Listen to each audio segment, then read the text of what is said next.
Good morning, dear student.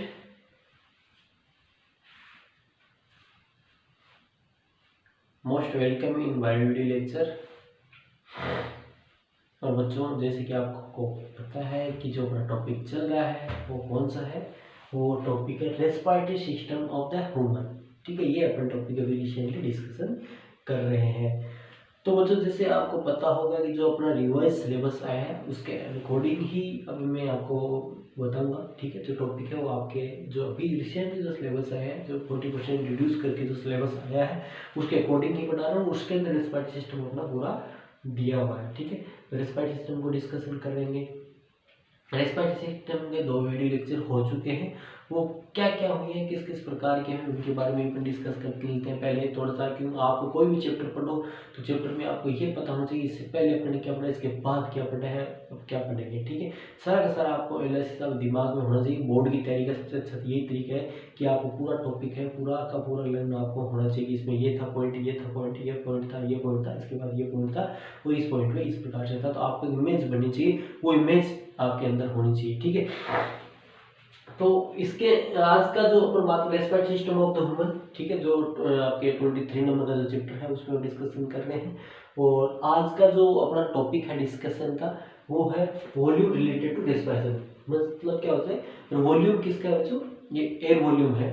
ठीक है, बात करते हैं जो वॉल्यूम ऑफ द एयर होगा, वॉल्यूम किसका होगा यहाँ पे, एयर जो अंदर अपन लेते हैं बाहर निकालते हैं। Air means mix of gases. ठीक है, जिसके अंदर गैसेज का मिक्सर है। तो यहाँ पर स्पेशली ये वॉल्यूम, आज बात करें वॉल्यूम रिलेटेड टू रेस्पिरेशन। और ये वॉल्यूम किसका है, एयर का वॉल्यूम, जो अंदर लेते हैं बाहर लेते हैं, उससे संबंधित कुछ डेफिनेशन है उनके बारे में डिस्कशन करेंगे। हालांकि इसके बारे में कुछ अपन जैसे बात कैपेसिटी रिलेटेड टू रेस्पिरेशन अगला टॉपिक और इसमें, लेकिन इसको डिस्कशन अपन एक चैप्टर में यदि कुछ है इजी है ये लाइनें, लेकिन कुछ समझने के लिए अपन टाइम लगेगा। लेकिन अगला उसके जो उनको जो कैपेसिटी है उनको समझने के अलग से एक वीडियो पर बनाना पड़ेगा, क्योंकि ये जो लाइनें हैं दिखने में इजी है। ठीक है, लेकिन इनसे क्वेश्चन कई बार एक बार क्वेश्चन पूछ देते हैं, कंफ्यूज हो जाता है, तो इनको क्लियर करना पड़ेगा कि दोनों चीजें अपने एक साथ तो पढ़ पाएंगे नहीं। इसलिए अच्छा है कि भाई इनको अच्छे से लर्न अपन करें। ठीक है, तो यहाँ पर वॉल्यूम किसका है बच्चों, एक तो बात ये रखनी है आपको, वॉल्यूम यहाँ पर किसका है, एयर का वॉल्यूम है। ठीक है, एयर वॉल्यूम तो अंदर बाहर होते हैं। फिर दूसरी बात की है अपने अपने इसमें 2 वीडियो लेक्चर बनाए, तो उसमें सबसे पहले अपने बात की रेस्पिरेटरी सिस्टम की। तो रेस्पिरेटरी सिस्टम की बात करते हैं, रेस्पिरेशन की बात करते हैं, तो मतलब क्या होता है रेस्पिरेटरी सिस्टम या रेस्पिरेशन की बात करें। रेस्पिरेशन 2 प्रकार का होता है,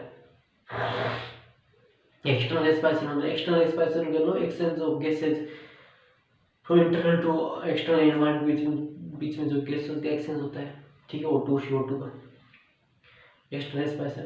इंटरनल रेस्पिरेशन या सेलुलर रेस्पिरेशन की बात करते हैं, जब अंदर सेल जब जो एयर होती है अपन इनहेल करते हैं, उसके अंदर O2 जाती है। O2 अपने जैसे बात करते हैं नोस्ट्रिल से, नेजल कैविटी, नेजल फेरिंग्स, फिर ट्रेकिया से, फिर रेस्पिरेटरी जो ब्रोंकाई ब्रोंकस होती है, प्राइमरी सेकेंडरी टर्शियरी ब्रोंकस, फिर ब्रोंक्यूल्स होती है। ब्रोंक्यूल्स के बाद में एल्वियोलर डक्ट होती है।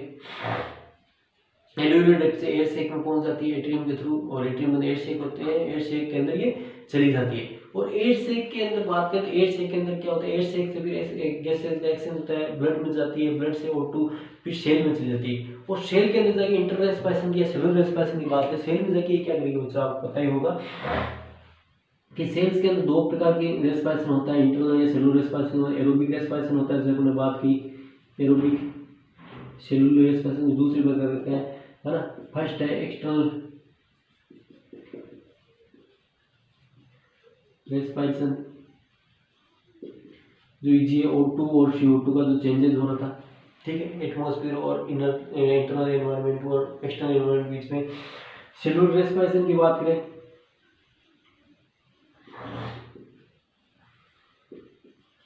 तो सेलुलर रेस्पिरेशन की बात करें, एरोबिक रेस्पिरेशन था। एरोबिक रेस्पिरेशन में तो मतलब क्या होता है कि सेल्स के अंदर जब ऑक्सीजन पहुंच जाती है, तो सेल्स के अंदर ऑक्सीजन पहुंच के क्या करती है बच्चों, वहां पर जो ग्लूकोज होता है या जो बायोमोलिक्यूल्स होते हैं उनको ब्रेक डाउन करती है, उनसे एनर्जी रिलीज करती है। ठीक है, तो यहाँ पर जैसे अपन बात करें C6H12O6, इसका ऑक्सीजन की प्रेजेंस में क्या होता है, ब्रेक डाउन होता है। सेलुलर रेस्पिरेशन की बात करें तो ठीक है, aerobic respiration, cellular aerobic respiration की बात करते हैं तो ये किसमें टूटता है, CO2 6CO2 plus 6H2O plus energy. और एनर्जी किस फॉर्म में निकलती है यहाँ पर बच्चों, एटीपी के फॉर्म में निकलती है, एटीपी के फॉर्म में निकलती है, ठीक है। और एटीपी के फॉर्म में निकला तो कितनी 38 एटीपी निकलती है, ठीक है। और 38 एटीपी की वैसे आप आगे जब रेस्पिरेशन पढ़ेंगे या फोटोसिंथेसिस पढ़ेंगे तो उसके अंदर कैलोरी ऊर्जा भी दी है रेस्पिरेशन वाले चैप्टर में, तो वो कितनी है याद रखना, अभी से याद करो, इरेक्शन से 686 किलो कैलोरी ऊर्जा यहाँ पर निकलती है। तो ये तो होगी एरोबिक एक्सप्रेशन। इसके बाद बात करते हैं एनारोबिक एक्सप्रेशन की, बात करते हैं तो C6H12O6 की बात करते हैं। तो ये क्या होता है, ऑक्सीजन की अब्सेंस में, ठीक है, ऑक्सीजन की अब्सेंस में ब्रेकडाउन होता है।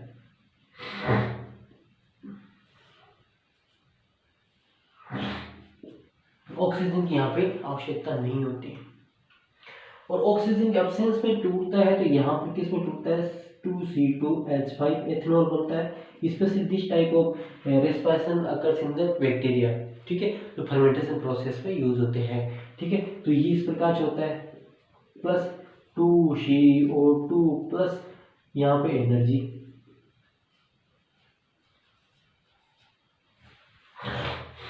एनर्जी जो रिलीज होती है वो कितनी होती है बच्चों, यहाँ पर एनर्जी जो रिलीज होती है यहाँ पर होती है 2 एटीपी के आसपास, एटीपी की फॉर्म होती है। और 2 एटीपी की बात करें तो एटीपी की बात करें तो यहाँ पर कितनी, लगभग 56 किलो जो आपको पढ़ने को मिलेगी रेस्पिरेशन वाले चैप्टर में, ठीक है। ये एक ऊर्जा रिलीज होती है, तो ये अपन ने वहाँ पर डिस्कशन किया था। इसके बाद कि रेस्पिरेटरी सिस्टम के जो ऑर्गन्स थे उनके बारे में नो, जैसे नोस्ट्रिल है, नेजल कैविटी है, नेजोफेरिंग कैविटी है, लेरिंग्स है, फिर ट्रेकिया है, फिर जो ट्रेकिया के बाद जो ब्रोंकस है, primary bronchus, secondary bronchus, tertiary bronchus, ट्रंकी ब्रोंकस जो ब्रोंक्यूल में डिवाइड होती है, फिर वो आगे आगे जाके एल्यूलर डक्ट में डिवाइड होती है, एल्यूलर डक्ट एट्रियम में पहुंच जाती है। इस प्रकार से ये इसमें अपन ने यहाँ पे पढ़ा था कि इस प्रकार से चैनल होता है पूरा, ठीक है। और इसके अंदर लंग्स होते हैं जो प्राइमरी रेस्पिरेटरी ऑर्गन्स होते हैं, और rest of the organ passage of the respiration, ठीक है, वो पैसेज की तरह कार्य करते हैं। इसके बाद कि अपने बात है जो नेक्स्ट जो वीडियो था वो बहुत महत्वपूर्ण वीडियो था, मैंने बताया था इस बारे में कई क्वेश्चन बन सकते हैं, तो वो वीडियो लेक्चर था आपका मैकेनिज्म ऑफ रेस्पिरेशन। और मैकेनिज्म ऑफ रेस्पिरेशन की बात है, मैकेनिज्म ऑफ रेस्पिरेशन में अपन डिस्कस करें तो मैकेनिज्म ऑफ रेस्पिरेशन में जो क्या था कि उसमें इंस्पायरेशन था, एक्सपायरेशन था। इंस्पायरेशन में क्या होता है कि O2 को इनहेल करना, ठीक है, इनहेल करना इंस्पायरेशन कहलाता है। लेकिन इसके अंदर जो रोल होता है वो किसका होता है, एक डायफ्राम का होता है और इंटरकोस्टल एक्सटर्नल इंटरकोस्टल मसल्स का होता है। डायफ्राम और एक्सटर्नल इंटरकोस्टल मसल्स होते हैं वो कॉन्टैक्ट होते हैं दोनों ही, ठीक है। और कॉन्टैक्ट होता है तो थोड़ी सी कैविटी उसका वॉल्यूम बढ़ता है, और वॉल्यूम बढ़ता है इससे क्या होता है, प्रेशर जो इंटरनल प्रेशर होता है वो डिक्रीज होता है as compare to the outer atmosphere pressure, ठीक है। इससे क्या होता है कि हाई प्रेशर से एयर जो होती है इनर साइड आती है, लंग्स के अंदर आती है, ठीक है, लंग्स के अंदर आ जाती है, और लंग्स के अंदर आने के बाद, ठीक है, लंग्स के अंदर आ जाती है तो इसकी इंस्पायरेशन हो गया। यहाँ पे रोल किसका होगा, डायफ्राम और एक्सटर्नल इंटरकोस्टल मसल्स का। ये एक्टिव प्रोसेस होती है, इसके अंदर क्या होती है, एनर्जी नीड होती है। इसके बाद दूसरी जो प्रोसेस होती है बच्चों वो आपकी आती है एक्सपायरेशन या एक्सहेलेशन। एक्सहेलेशन एक्सपायरेशन मतलब, और जो CO2 होती है लंग्स से उसको एक्सहेल करना, that is called the expiration. इसके अंदर this is the passive mechanism, मैंने एक एग्जांपल बताया कि स्प्रिंग खींचा था मैंने, this is the passive mechanism है। तो इसके अंदर क्या हो जाएगा कि जो कॉन्ट्रैक्ट हुआ था, डायफ्राम जो कॉन्ट्रैक्ट हुआ था, और आपकी जो केज था, मैं बता रहा हूँ जो आपकी बात करेंगे अपन, जो इंटरकोस्टल मसल जो कॉन्ट्रैक्ट होती है both are relax, diaphragm and intercostal muscles होते हैं दोनों ही क्या होते हैं, रिलैक्स होते हैं। रिलैक्स होते हैं तो वापस अपनी पोजीशन में आएंगे, पोजीशन में से क्या थोड़ी सी कैविटी में प्रेशर बढ़ जाता है, प्रेशर बढ़ जाने से क्या हो जाता है कि उसके अंदर इंटरनल प्रेशर होता है बढ़ जाता है, और इंटर प्रेशर बढ़ जाता है, वो inter pressure more than the outer external atmosphere pressure, then the air goes to the from high pressure to the low pressure, जिससे क्या होता है एक्सपांशन प्रोसेस हो जाती है। तो ये कैपेसिव प्रोसेस, लेकिन एक्सरसाइज याद रखना, एक्सरसाइज और जो अपन बात करते हैं लेबर या श्रम करते हैं, लेबर वर्क करते हैं, तो उस टाइम क्या होती है ये जो प्रोसेस होती है तो ये क्या होती है एक एक्टिव प्रोसेस हो जाती है। फिर अपन ने बात की जो पर मिनट जो रेस्पिरेशन होता है 16 to 20 टाइम जो होता है वो रेस्पिरेशन होता है, 1 मिनट में 16 से 20 टाइम या 16 से 20 तो टाइम मतलब रेस्पिरेशन होता है। ठीक है, अब बात करते हैं पर मिनट होता है। अब बात करते हैं कि आज का जो टॉपिक है उसके ऊपर डिस्कस करते हैं। आज सबसे पहले बात करते हैं टाइडल वॉल्यूम क्या होता है।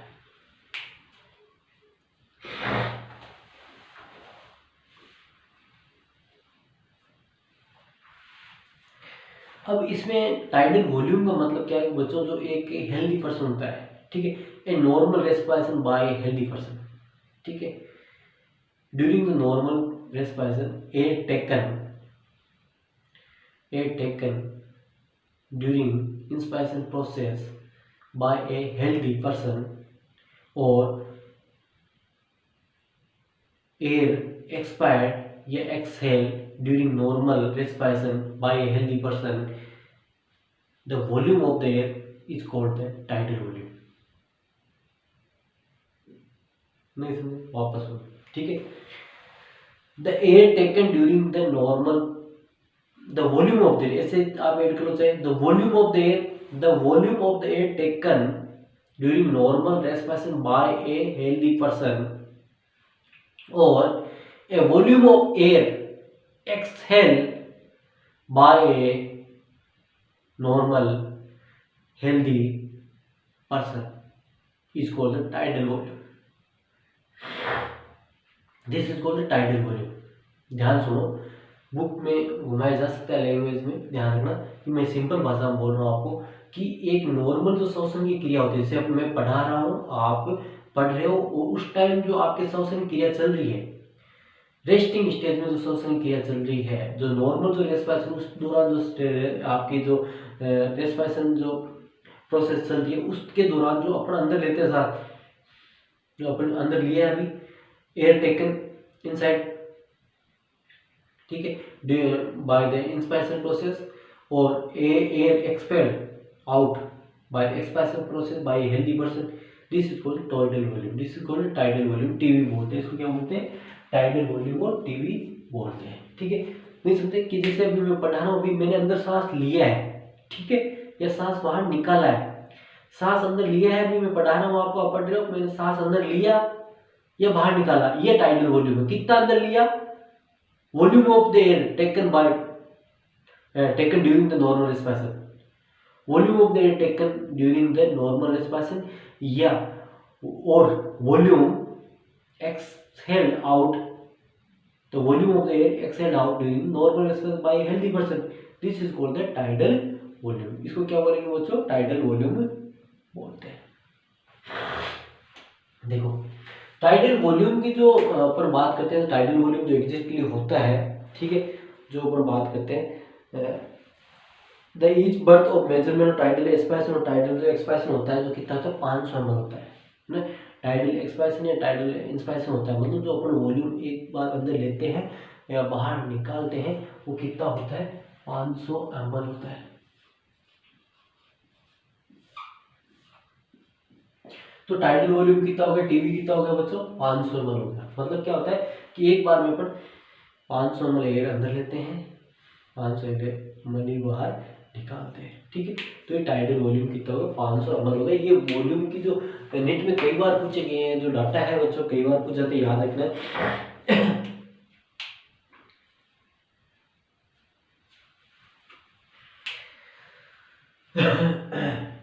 अब इसमें आता है, a normal healthy person can inspired और एक्सपायर्ड अबाउट 600 ml to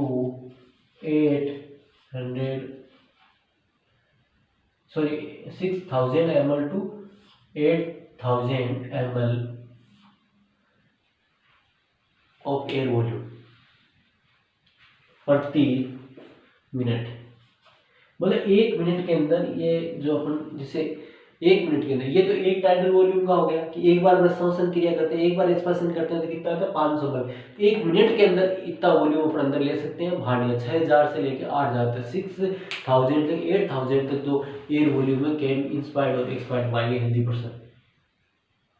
कैसे हुआ कि आपको पता है कि अपन ने पढ़ा था कि जो रेट होती है, रेस्पिरेशन रेट होती है 60 to 20 प्रति मिनट होती है, ठीक है। एक मिनट के अंदर रेस्पिरेशन रेट होती है 60 to 20 होती है, ठीक है। तो 60/20 होती है, तो इसको आप मल्टीप्लाई कर दीजिए। आपकी एक बार में टाइडल वॉल्यूम कितना होता है, एक एक्सपांशन में टाइडल वॉल्यूम 500 ml होता है, तो 100/80 तो 8000 ml आ गया ना। ठीक है, तो ये 8000 ml आ गया, 8000 ml आ गया ना ये टाइडल वॉल्यूम।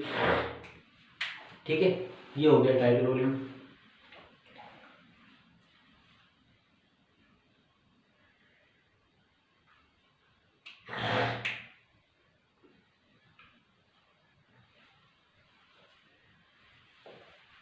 अब दूसरी जो आती है, जो डेफिनेशन आती है आपके, वो आती है आपके ERV, IRV, inspired reserve volume या IRV।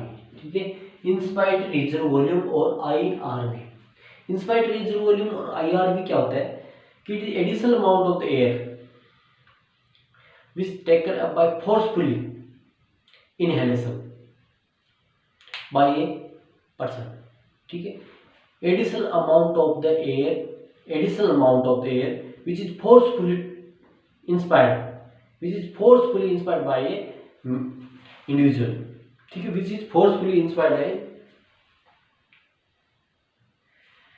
by individual।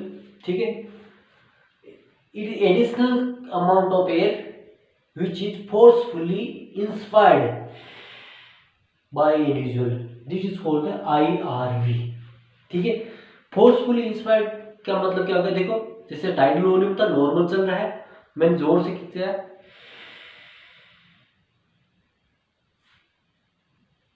Forcefully inspire किया है। ठीक है, फोर्सफुली जोर लगा के मैंने अंदर कितना वॉल्यूम लिया है, जानना कितना 500 ml, टाइडल वॉल्यूम कितना है बच्चों 500 ml, नॉर्मल इंस्पायर 500 ml का, उसके ऊपर मैंने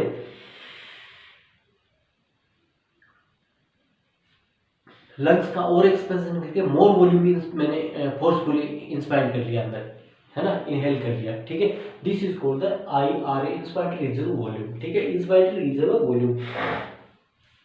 और जो इंस्पायर्ड रिजर्व वॉल्यूम होती है उसकी जो अमाउंट होती है बच्चों, या जो अपन इसकी वैल्यू होती है IRV की, IRV की जो वैल्यू होती है वो 2500 ml से 3000 ml तक होती है, मतलब 2500 ml to 3000 ml तक इसकी होती है।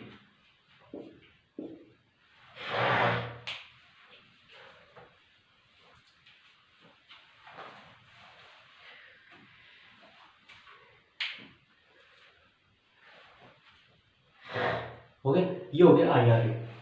अब इसी तरह आता है, नेक्स्ट आता है एक्सपायर्ड रिजर्व वॉल्यूम या ERV। ठीक है, एक्सपायर्ड रिजर्व वॉल्यूम,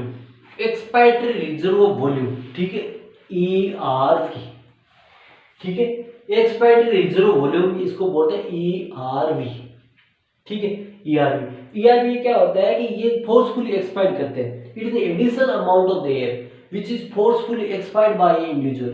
जैसे फोर्सफुली अंदर लिया है, उसी प्रकार forcefully expired by individual.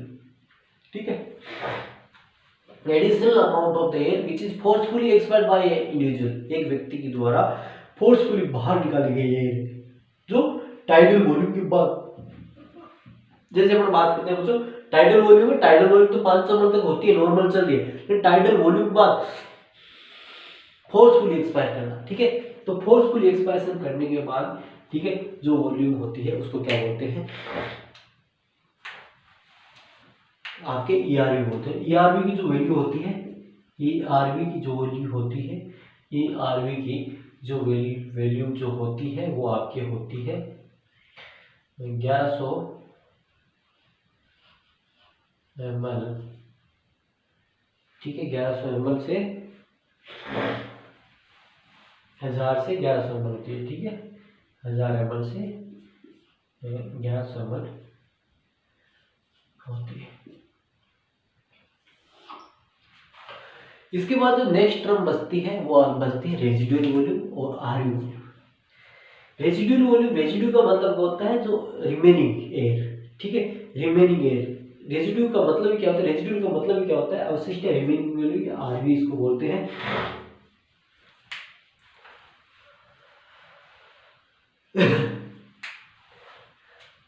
RV की बात करें, total volume remain after the forcefully expansion, मतलब अपने जोर लगा के पूरा निकाल के सांस, फिर भी जो अपने एयर सेक होते हैं, एल्यूलाई होती है, उनके अंदर एल्यूलाई बिल्कुल कोलैप्स तो होती नहीं, चिपकती तो नहीं, उनका ऐसे वॉल्यूम रहता है, उनके अंदर कुछ ना कुछ तो एयर रह ही जाती है, ठीक है।